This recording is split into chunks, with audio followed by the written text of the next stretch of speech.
Hey everybody, Nick Espinoza, your chief security fanatic here. And today, if you can't see my screen, we are talking about Zoom. That's right, the video conference sharing platform. Now, if you are listening to this either on the podcast or on the radio, you can basically go over to my YouTube channel and see this is a PowerPoint presentation, but I will be very descriptive. Now, if you didn't know, some recent things about Zoom have come to light. Specifically, their terms of services have been making the rounds, but Zoom is some platform that I have been tracking actually for quite some time. Have written on this, have talked about this on the radio and basically in podcast and video form and all of that over the years. And I wanted to give you a brief primer on why we shouldn't be using Zoom. And for the record, I am intentionally using Zoom to record this because I thought it was absolutely hilarious. And Zoom people, if you're watching this, here you go. This is why I'm leaving your platform to better pastures, more secure pastures, more private pastures as well. And so with that, let's get started here and basically talk about the utter nightmare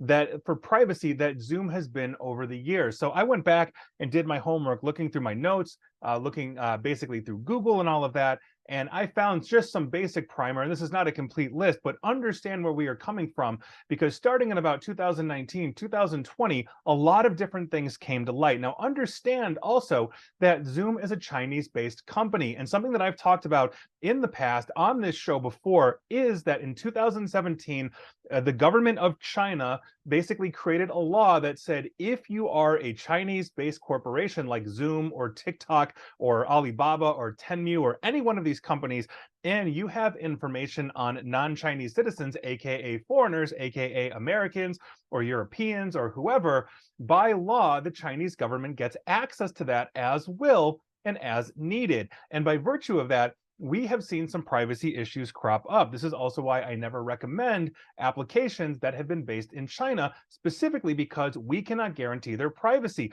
Try running a class action lawsuit against Zoom in China, you're not going to get far. And so this obviously is a huge thing. So with that, the very first thing we've got here, and this is a direct copy and paste from the headline from The Intercept, the whistleblower platform, Zoom meetings are not end-to-end encrypted despite misleading marketing. This is what came to light in 2020 regarding this platform, and that's obviously been a huge thing in terms of them claiming that, yes, you're end-to-end, you're fully private, and during the middle of the pandemic, or I should say the beginning of the pandemic, it came out thanks to research, which we'll talk about in a second here, that quite frankly, it's not, that they're not end-to-end encrypted. And in fact, it's actually worse because many of the North American Zoom meetings were basically being keyed for security, keyed for encryption using servers in China. At least 10% of meetings, according to Toronto's Citizen Labs research out of the University of Toronto, they are doing the cyber lords work on this kind of thing. So obviously that is a huge, huge problem. And so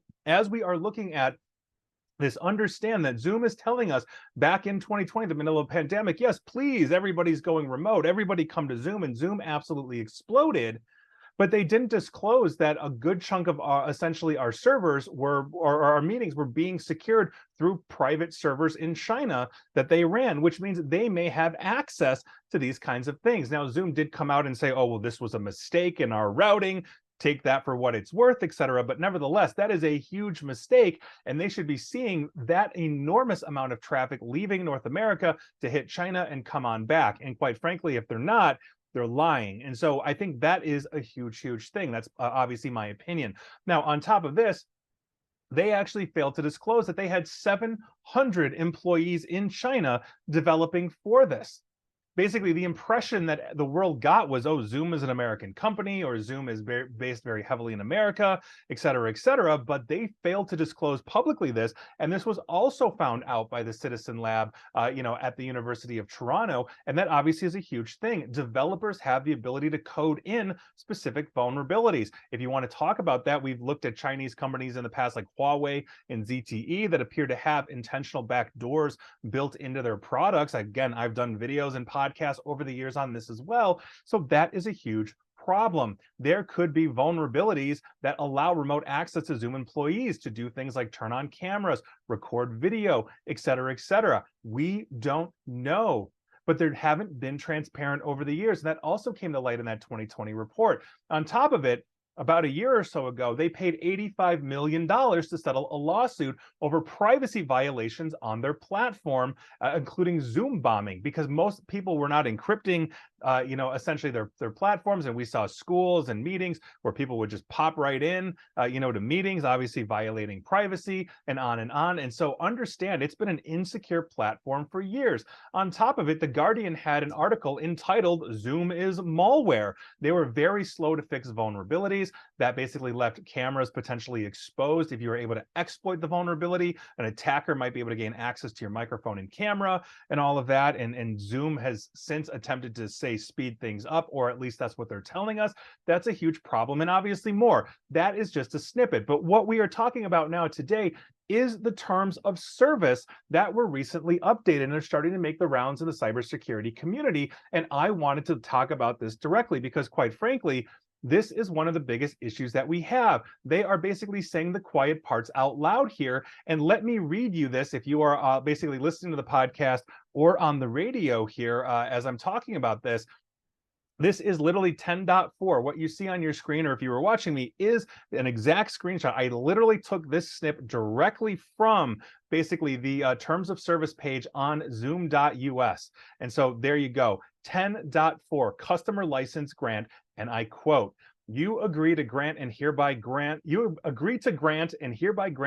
a perpetual, worldwide, non-exclusive, royalty-free, sub-licensable, and transferable license and all other rights required or necessary to redistribute, publish, import, access, use, store, transmit, review, disclose, preserve, extract, modify, reproduce, share, use, display, copy, distribute, translate, transcribe, create derivative works, and process customer content. Your meetings, your content, that's a tangent, customer content, and I continue, and to perform all acts with respect to customer content. 1, as may be necessary for Zoom to provide the services to you, including to support the services. 2, for the purpose of product and service development, marketing, analytics, quality assurance, machine learning, artificial intelligence, training, testing, improvement of the services, software, or Zoom's other products, services, and software, or any combination thereof. Tangent. That basically means they can take your stuff and do what they want. Stick it through an artificial intelligence, have third parties read it, have their employees watch your meetings for training, market this, send it to the Chinese government, shoot it to the moon. They basically say they can do whatever they want. End of tangent. Point number 3, and for any other purpose relating to any use or other act permitted in accordance with section 10.3. If you have any proprietary rights in or to service generated data or aggregated anonymous data, you hereby grant Zoom a perpetual, irrevocable, worldwide, non-exclusive, royalty-free, sub-licensable, and transferable license and all other rights required or necessary to enable Zoom to exercise its rights pertaining to service-generated data and aggregated anonymous data, as the case may be, in accordance with this agreement, end quote. Now, that's what we're talking about here. Imagine you are that company with intellectual property and you are openly discussing that which makes you unique, that which will cost you millions or billions of dollars if it gets out, and you are doing it in a Zoom meeting. They can see it, they can use it, they can analyze it, they can do what they want. And that is a huge, huge problem. That's what we're talking about. It's not us just wrapping and catching up and all these kinds of things. Not to mention biometric issues. If you're on Zoom, can they take screenshots of your face? Absolutely they can. Can they put that in a database?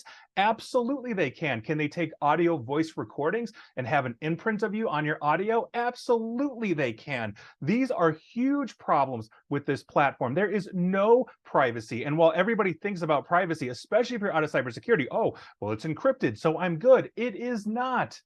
They have access, it's still not fully encrypted, even though they say it's end-to-end. When you own the keys that are running the encryption, you have the ability to open up and look through the encryption. We don't own the keys. They are generating them for us, which means they own the keys. That's not end-to-end.